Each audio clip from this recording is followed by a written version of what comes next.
SafeText is the product that I developed to solve the wicked problem with texting and driving. First, I'm going to talk to you guys about why texting and driving is a wicked problem, the design thinking process that I went through to create a solution to the problem, and the people who I involved in the process with me.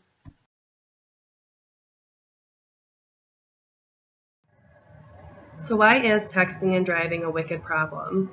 If we recall from lectures, we know that wicked problems involve human suffering and involves multiple parties. Let's start with human suffering. If an accident were to occur, we know that the driver may sustain severe injuries or may even experience death. Other drivers who are on the road may also sustain injuries or death. We have to also consider people who are already waiting in the emergency room.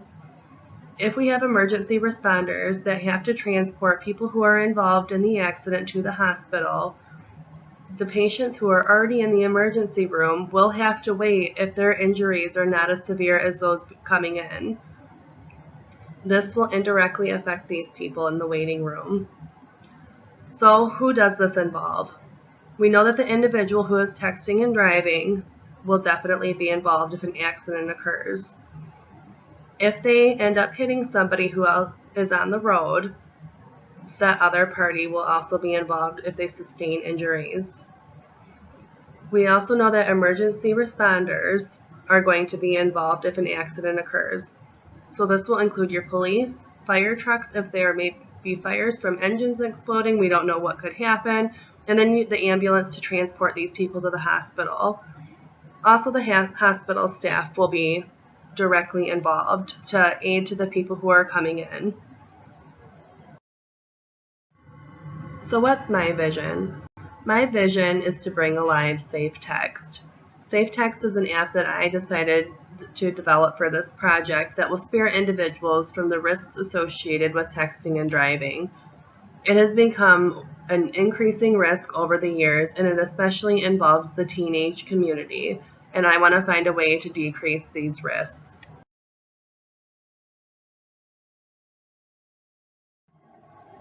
The benefits to creating a solution for texting and driving would be the reduction of related injuries or deaths, the reduction of distracted drivers on the road, enabling emergency responders to direct their attention to other urgent matters, and decreasing the amount of traffic in an emergency room. Considering the fact that there is an average wait time in the emergency room of 30 minutes just to be put into a room, and then another 90 minutes for treatment. Getting as few people into the emergency room as possible by creating solutions to problems before they get there will help with this. Before I came to the conclusion of SafeText, I had to go through a series of steps to come up with this solution.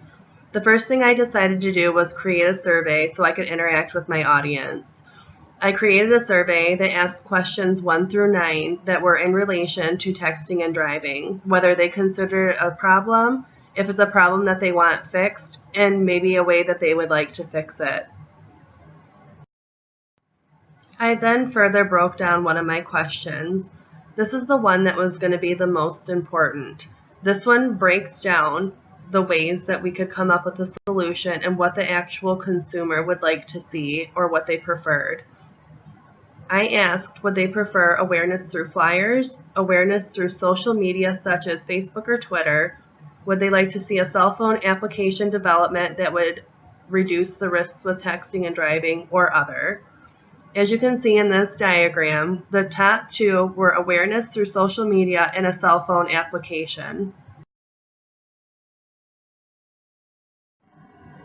After recording the answers of 50 participants and modeling them into a diagram, I reached a solution. I saw that 62% of the people who participated were willing to buy into a service that would help reduce the risks associated with texting and driving.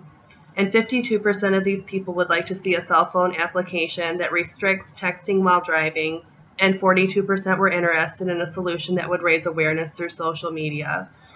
Since the majority preferred an app or social media page, I decided to create an app. More than likely, you see an app and it is directly associated with a social media page, so we would be able to kill two birds with one stone. First things first, we have to find out what the consumer prefers. What do they want to see from the app? What are they expecting? The app needs to be aesthetically pleasing. Through some research, I did notice this to be one of the #1 preferences when it comes to downloading an app. The next most important thing is it needs to serve its intended purpose. Consumers want to download an app that they can rely on, especially when it comes to something as important as reducing the risks with texting and driving. The consumer also needs to be able to know they can download the app to their children's phones, knowing that it will not be removed without their permission. We need to discuss a way that we can address this issue. They also need a means of communication if problems were to occur with the application.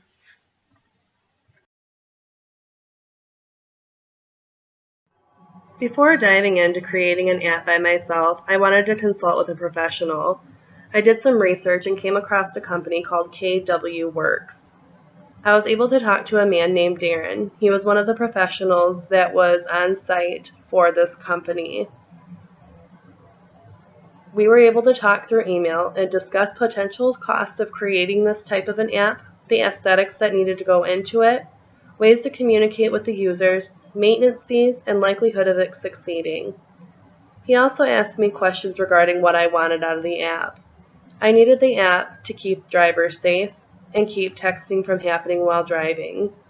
What we needed to happen was once the phone was in a vehicle and it reached a maximum speed of 15 miles per hour, all texting functions would shut down. The only way the phone would be able to use texting is in the case of an emergency.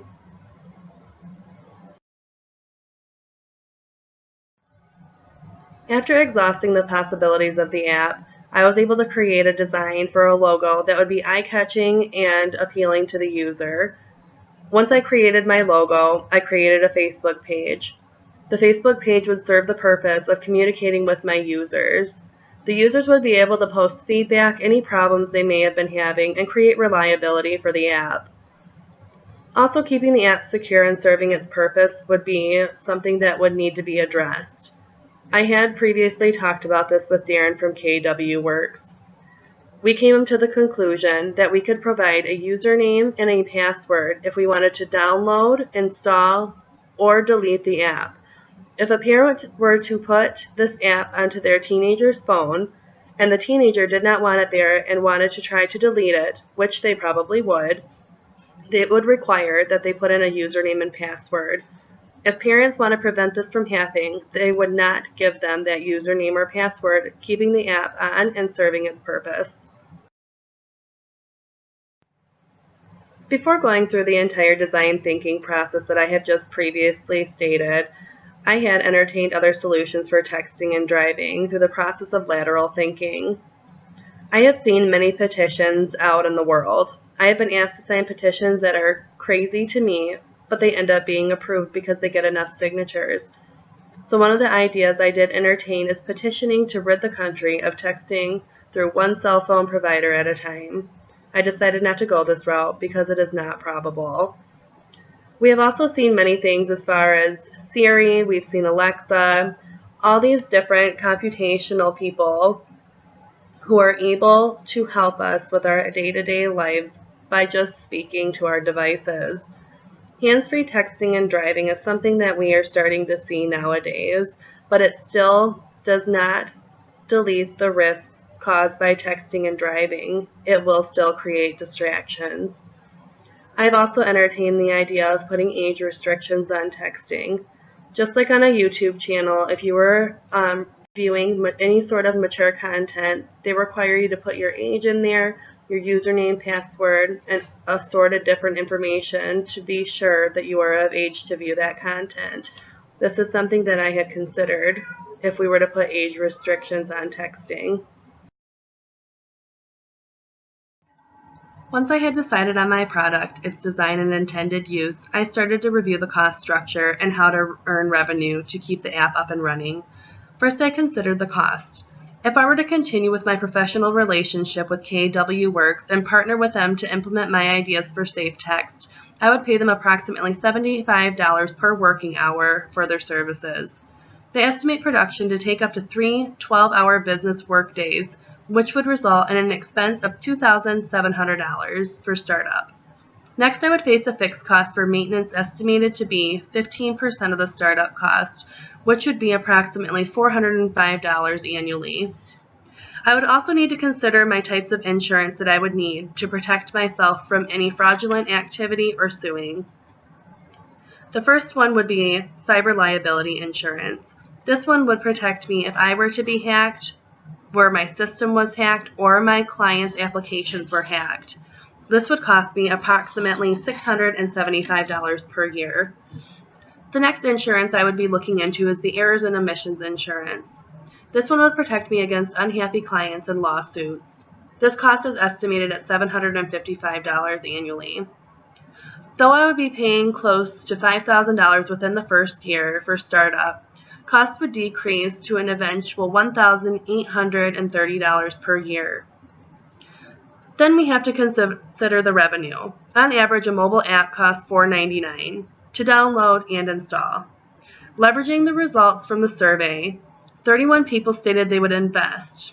I gained this hypothetical commitment from these 31 people within a week. If I were to estimate 31 people to purchase my app per week for 1 year, I would see $1,860 per year. This exceeds my costs by at a minimum of $30 if only 31 people invested. I would love to see Safe Text expand on social media. Through leverage of a Facebook page, sharing on social media would promote advertising and get my vision on the market. I would hope to expand enough to sell to large phone producers such as Android or iPhone, so the app could be permanently installed on cell phones and rid the world of the risks that come with texting while driving.